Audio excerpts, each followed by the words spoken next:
Thomas the tank engine was grumbling to the other engine. I spend my time pulling coaches about, ready for you to take out on journeys. The other engines laughed. Why can't I pull passenger trains too? You're too impatient, they said. You'd be sure to leave something behind. Rubbish, said Thomas. I'll show you. One night, he and Henry were alone. Henry was ill. The men worked hard, but he didn't get better.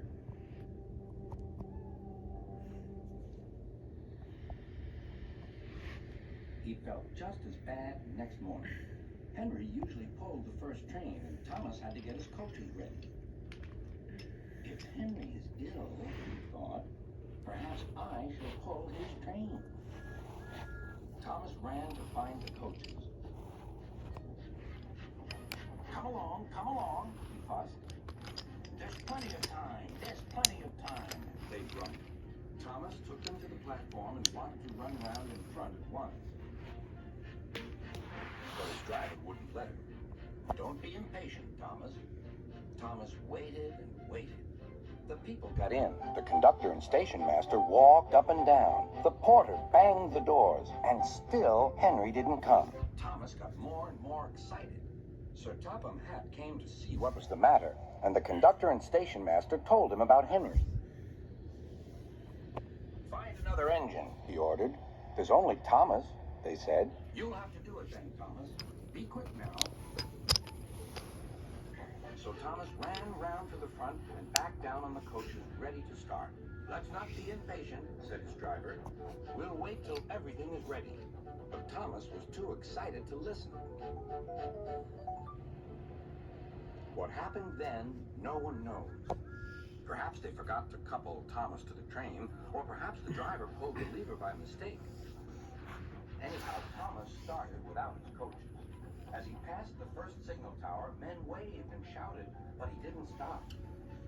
They're waving because I'm such a splendid engine, he thought importantly. Henry says it's hard to pull trains, but I think it's easy. Hurry, he puffed, pretending to be like Gordon. People have never seen me pulling a train before. It's nice of them to wave. And he whistled. Thank you. Then he came to a signal at danger. Bother, he thought. I must stop. I was going so nicely, too. What a nuisance signals are. He blew an angry beep on his whistle. The signalman ran up. Hello, Thomas, he said. What are you doing here?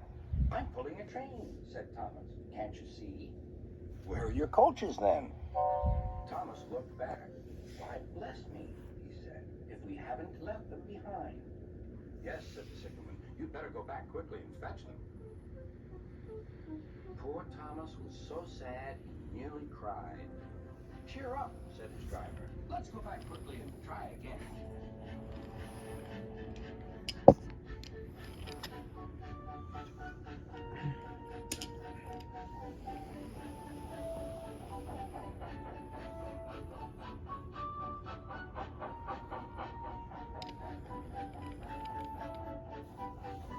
At the station, all the passengers were talking at once.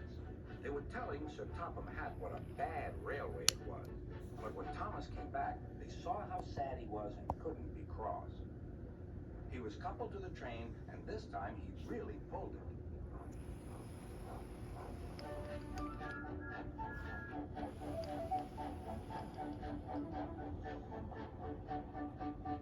Afterwards, the other engines laughed at Thomas.